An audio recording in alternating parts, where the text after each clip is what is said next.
오늘은 이제 전체에 대한 마지막이죠. 교사 아카데미 새 하늘과 새 땅에 대해서 함께 보도록 합니다. 첫 번째 주입니다. 그리스도께서 다시 오셔서 만물을 새롭게 하실 것입니다.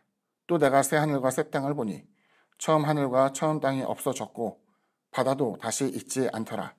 또 내가 보매 거룩한 성 새 예루살렘이 하나님께로부터 하늘에서 내려오니 그 준비한 것이 신부가 남편을 위하여 단장한 것 같더라.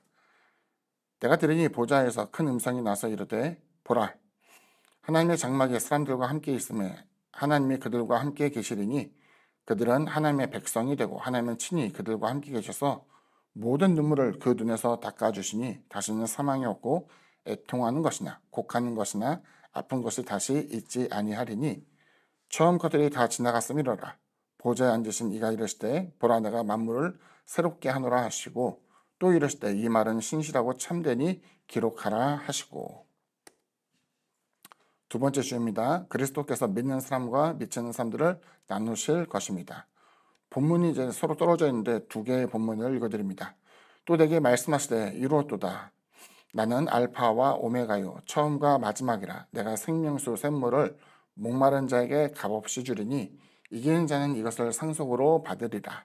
나는 그의 하나님이 되고 그는 내 아들이 되리라. 그러나 두려워하는 자들과 믿지 아니하는 자들과 흉악한 자들과 살인자들과 음행하는 자들과 점술가들과 우상 숭배자들과 거짓말하는 모든 자들은 불과 유황으로 타는 못에 던져지리니 이것이 둘째 사망이라. 이것들을 보고 들은 자는 나 요한이니 내가 듣고 볼 때에 이 일을 내게 보이던 천사의 발 앞에 경배하려고 엎드렸더니 그가 내게 말하기를 나는 너와 내 형제 선지자들과 또 이 두루마리의 말을 지키는 자들과 함께 된 종이니 그리 하지 말고 하나님께 경배하라 하더라. 또 내게 말하되 이 두루마리의 예언의 말씀을 임봉하지 말라. 때가 가까우니라. 불의를 행하는 자는 그대로 불의를 행하고 더러운 자는 그대로 더럽고 의로운 자는 그대로 의를 행하고 거룩한 자는 그대로 거룩하게 하라. 보라, 내가 속히 오리니 내가 줄 상이 내게 있어 각 사람에게 그가 행한 대로 갚아주리라. 나는 알파와 오메가요 처음과 마지막이요 시작과 마침이라. 자기 두루마리를 빠는 자들은 복이 있으니 이는 그들이 생명나무에 나아가며 문들을 통하여 성에 들어갈 권세를 받으려 함이로다. 개들과 점술가들과 음행하는 자들과 살인자들과 우상 숭배자들과 및 거짓말을 좋아하며 지어내는 자는 다 성 밖에 있으리라. 세 번째입니다. 하나님의 백성은 하나님이 영원히 통치하신 나라에서 살게 될 것입니다. 또 그가 수정같이 맑은 생명수의 강을 내게 보이니 하나님과 및 어린 양의 보좌로부터 나와서 길 가운데로 흐르더라. 강 좌우에 생명나무가 있어 12가지 열매를 맺되 달마다 그 열매를 맺고 그 나무 잎사귀들은 만국을 치료하기 위하여 있더라. 다시 저주가 없으며 하나님과 그 어린 양의 보좌가 그 가운데 있으리니 그의 종들이 그를 섬기며 그의 얼굴을 볼 터이요 그의 이름도 그들의 이마에 있으리라. 다시 밤이 없겠고 등불과 햇빛이 쓸데없으니 이는 주 하나님이 그들에게 빛이심이라. 그들이 세세토록 왕노릇 하리로다. 정리합니다. 장면이 바뀌어서 완전한 심판이 이루어졌습니다. 사실 계시록 그 중간에 있는 내용 보게 되면 우리가 이제 21장부터 이제 다시 다루게 되는데 심판에 대한 내용이 무시무시한 장면으로서 이제 계속 반복되어지게 되죠. 여기서 보게 되면은 그 장면은 싹 빠지게 되고 성경 우리가 공부할 때 있어서 본문을 보게 되면은 주님의 심판이 주어지고 난 다음에 이루어질 영원한 미래에 대한 모습을 보여줍니다.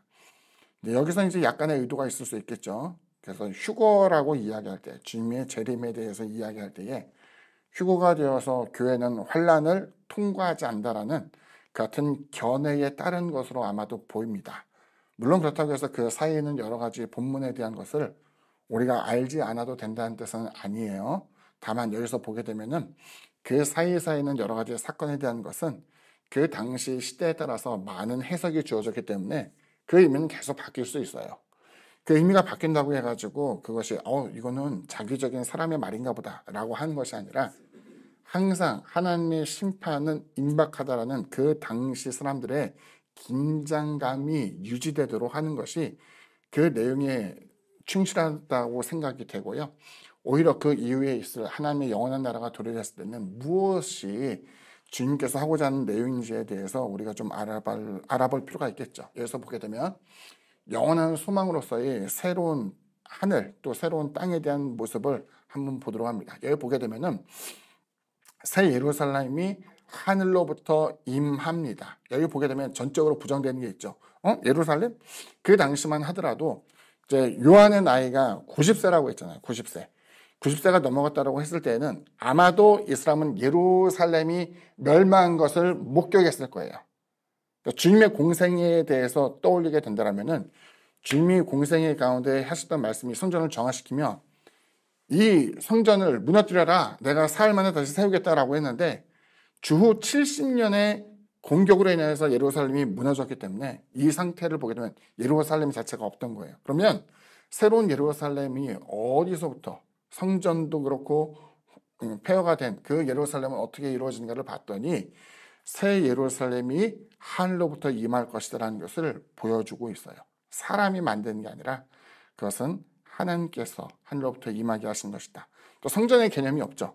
왜냐하면 성전은 뭐예요? 하나님이 계시는 곳, 하나님의 보좌가 있는 곳, 또 하나님께서 다스리는, 우리가 생각할 때는 성속이라고 이야기할 때에 거룩한 것과 속된 것에 대한 구별 있는 곳이 바로 성전과 이방인의 뜰, 더 나아가서 세상이라고 보게 되는데 여기 보게 되면 하나님께서 그들과 함께 있기 때문에 더 이상 성속에 대한 구분은 없어요. 모든 것은 성스럽다예요.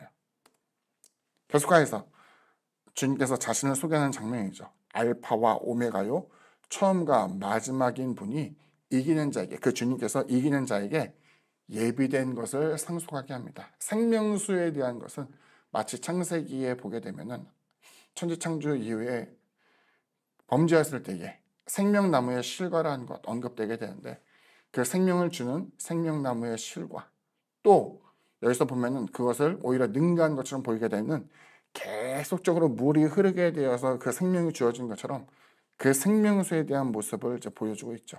그리고 그분은 기꺼이 이기는 자의 하나님, 신앙에 대한 것을 잘 보존하고 그 가르침대로 살려고 하는 그 사람들에게는 친히 그의 하나님이 되시고, 이긴 자, 그 신앙을 온전히 지킨 사람들은 그의 아들, 상속자가 되는 것을 보여주고 있습니다. 그럼에도 불구하고 주님께서 하셨던 말씀은 뭐냐면은, 천사를 통해서 하셨던 말씀은 그 사람들은 여전히 자기의 생활 습관에 대한 것이 바뀌어지지 않을 것이라는 거예요. 그래서 보면은 처음 이제 우리가 계시록에서 시작하면서 얘기했던 부분이죠. 귀 있는 자는 성령이 교회들에게 하신 말씀을 들을지어다라고 하는 것처럼 계시에 대한 내용을 보고 경각심을 가지고 두려운 마음 가운데에 생활의 패턴, 또 자기가 갖고 있는 가치관을 바꾸는 그 사람들에게는 이것이 어떠한 전환을 위한 계기가 될 수 있겠지만 대부분의 경우는 어떤가 봤더니 여전히 거룩한 자는 거룩하게 살고 더러운 자는 더럽게 살고 그것이 흉악한 자와 악을 행하는 사람들의 모습은 바뀌지 않을 것을 보여주고 있죠. 자, 그런데 그 사람들에 대해서 하나님께서는 방치한 것으로 끝나냐? 그렇지 않더라는 거예요. 두려워하는 자들, 믿지 아니하는 자들, 흉악한 자들, 살인자들과 음행하는 자들, 점술가들, 그리고 우상 숭배자들과 거짓말하는 모든 자들이라고 할 때 이방인이라고 생각하기 쉽단 말이에요. 근데 다시 한번 정리합니다.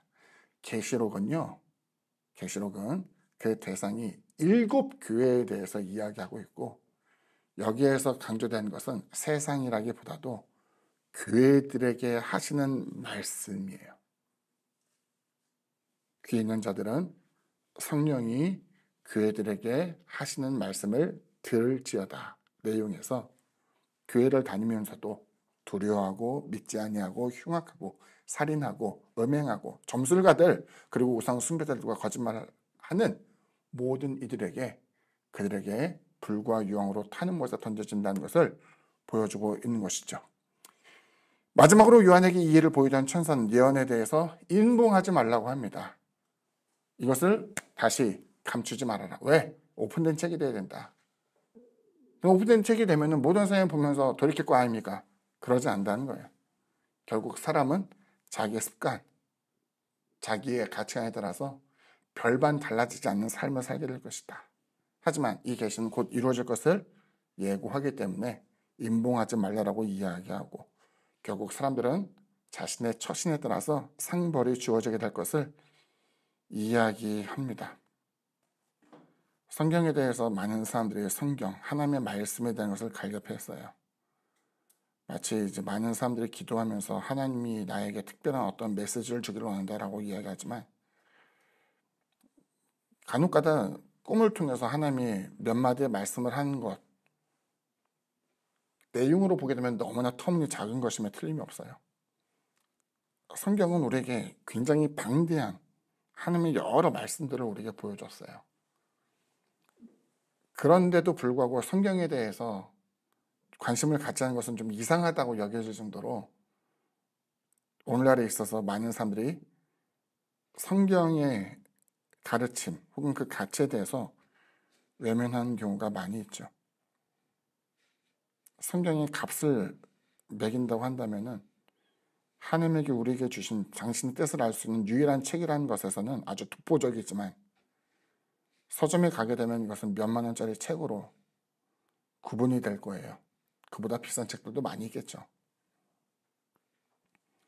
그런데 우리가 성경에 대해서 볼 때에 그냥 두꺼운 책 몇만 원짜리, 사람들이 자신의 서재에 즐겨 넣게 되는 것 같은 책으로 보는 게 아니라, 여기 보여준 것처럼 하나님의 의도, 되었던 일, 지금 현재의 모습, 미래에 이루어질 같은 일들에 대한 가치로서 여러분들이 성경을 발견했으면 좋겠어요. 그리고 그것을 가르치고 전하며, 또 주님의 주권, 하나님이심, 그리고 우리의 심판의 주, 그래서 과거와 달라지는, 계속 달라지게 되는 저와 여러분의 모습 가운데에 기쁨을 얻고 또 복을 베풀어 주시는 하나님의 사랑 가운데 거하는 우리 모두가 되기를 바랍니다. 수고 많으셨습니다. 감사합니다.